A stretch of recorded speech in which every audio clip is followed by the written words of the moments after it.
Avant la sortie de l'anime Blue Lock, il était déjà populaire en tant que manga, et surtout pour les expressions faciales qui sont montrées dans cet anime. La façon dont les yeux sont présentés et la façon dont les émotions sont présentées ont toujours été quelque chose qui a fasciné les fans de ce même manga, et on peut même le voir avec tous les edits qui sont présents sur internet. Cependant, il y a quelque chose qui a été très peu décelé dans la sphère du manga Blue Lock, c'est la signification des yeux dans cet animé. Mais si justement il existait une signification à ses yeux et quelque chose qui nous permettrait de savoir quel état sont les joueurs qui ont cette forme à chaque fois qu'ils se préparent à marquer un but ou tout simplement à jouer dans leur partie. Et ces types d'œils sont différenciés en deux catégories. La première se nomme les yeux en état et la deuxième se nomme les yeux éveillés. Mais tout d'abord, on va commencer avec les yeux en état, parce que ces types d'œils permettent à chacun et tout le monde de pouvoir les utiliser. La première se nomme les yeux en aura. Ce type d'œil a été vu dès le premier chapitre et directement a été montré premièrement sur Izagi lorsqu'on a vu qu'il voulait marquer lui-même et qu'il était concentré dans le seul but de vouloir marquer. Ça a été vu encore de nombreuses fois avec notamment Rin quand Izagi l'affrontait, avec Izagi dans pratiquement chaque match qu'il a joué et à chaque fois qu'il y avait un adversaire qui était plus fort que lui. Et sinon, ces yeux en forme d'aura peuvent aussi se représenter sous forme d'hypnotise en quelque sorte. Bachira et Izagi ont été les tout premiers à l'obtenir car ce sont les seuls qui étaient excités dans le premier épisode lorsque la situation était totalement stressante. Et donc ces yeux veulent tout simplement représenter l'excitation quand un joueur voit un challenge. Ça a été la même chose lorsqu'on a vu Izagi vs Rin, et Rin a enfin obtenu ses yeux en forme d'aura quand il a commencé à voir le challenge qu'Izagi représentait enfin. Mais l'un des seuls joueurs qu'on a rarement vu avoir ce type d'œil, c'était bel et bien Barreau. Car Barreau n'avait eu ce type d'œil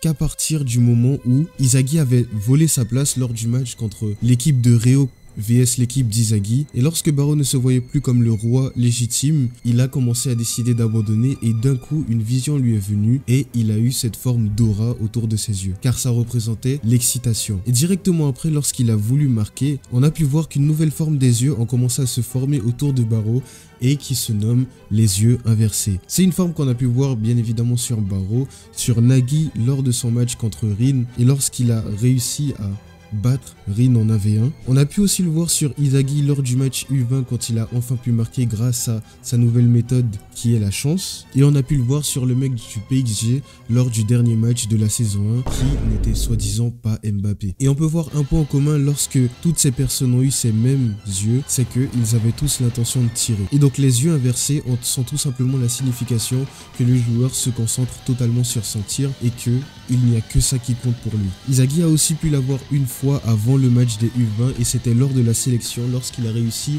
à déjouer les deux meilleurs joueurs du classement, c'est-à-dire Rin et Shidu. Et on a pu voir qu'il avait ce type d'œil lorsqu'il s'apprêtait à marquer et c'était aussi parce qu'il était dans le flow. Et ce qui nous amène au prochain type d'œil, c'est-à-dire les yeux en flow. Et comme l'explique bien Ego, c'est tout simplement lorsqu'un joueur est tellement concentré sur un seul objectif qu'il ne voit plus autre chose et qu'il ne se concentre que sur cette chose. Et pour atteindre le stade de flow, il faut tout simplement que le challenge soit à la hauteur et aux capacités du joueur et qu'en même temps il soit excitant et difficile. Et Izagi avait réussi à le développer dans le test de sélection avec Shidu et Rin quand il a réussi à déjouer leur plan pour enfin pouvoir marquer. Mais cet état n'a pas seulement été représenté par lui car il a aussi été représenté par Shidu lors du match U20. Lors d'un moment où il n'avait pratiquement plus aucune chance de marquer car il se faisait bloquer par Reo à chaque fois qu'il voulait tirer ou même par Nico, et lorsqu'il ne voyait plus aucune option et que le défi était à son summum, il a enfin décidé de trouver une solution,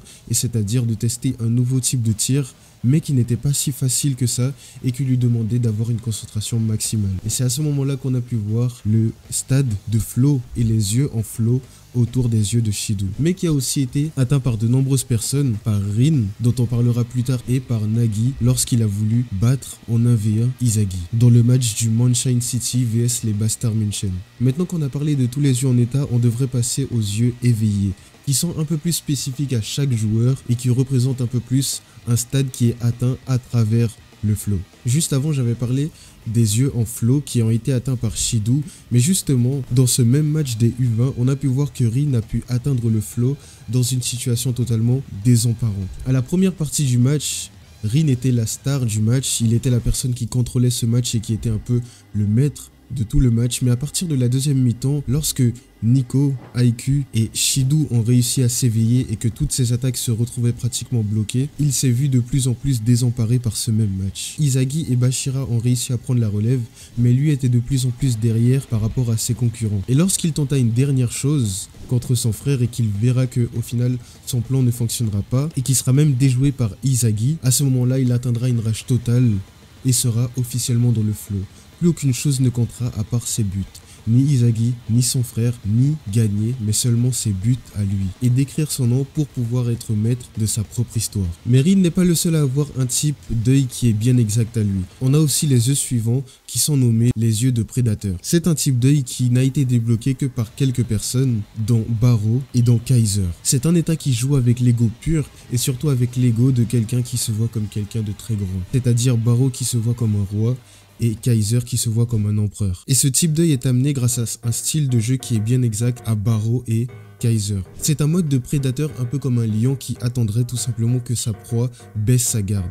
Et les fois où on a vu que Barreau et Kaiser ont eu ce type d'œil, c'était lorsqu'ils attendaient patiemment que leur cible baissait leur garde pour pouvoir marquer. Lorsque Kaiser a pu utiliser son type de but pour pouvoir marquer alors qu'il était bloqué par Lorenzo et Aiku si je ne dis pas de bêtises. Et Barreau qui a aussi réussi à atteindre ce stade alors qu'il était bloqué par Kaiser et même par Izagi. Et je dirais même que tout ça est très spécifique à Barreau et Kaiser car ils ont tous les deux un style très offensif comparé à Izagi qui a un style assez défensif comme attaquant. Maintenant qu'on a parlé des avantages de Rin, Kaiser et Barreau, il nous manque une qualité qui est spécifique à des personnes qui sont beaucoup plus analysatrices sur le terrain de jeu. Je nomme la métavision. C'est une vision qui est utile en attaque comme en défense car que ce soit dans les matchs des U20 ou que ce soit dans les matchs de la Neo Egoist League, elle a pu servir pour attaquer comme pour défendre. Et elle est spécifique à des joueurs comme Nico, Kaiser, Rin quand il était contre Izagi et bien sûr Izagi lui-même.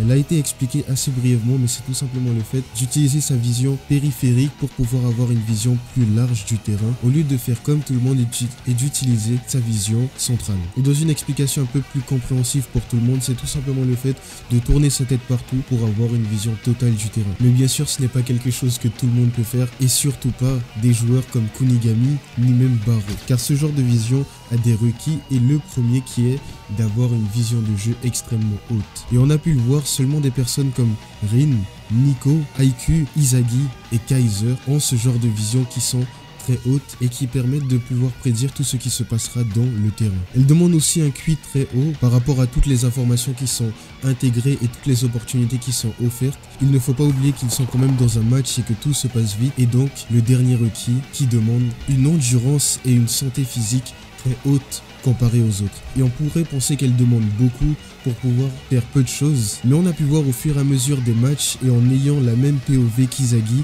qu'elle permet de voir pratiquement tout le terrain, de voir toutes les opportunités, d'intercepter les attaques et même de pouvoir tourner des situations stressantes en des situations qui sont avantageuses et qui permettent de marquer.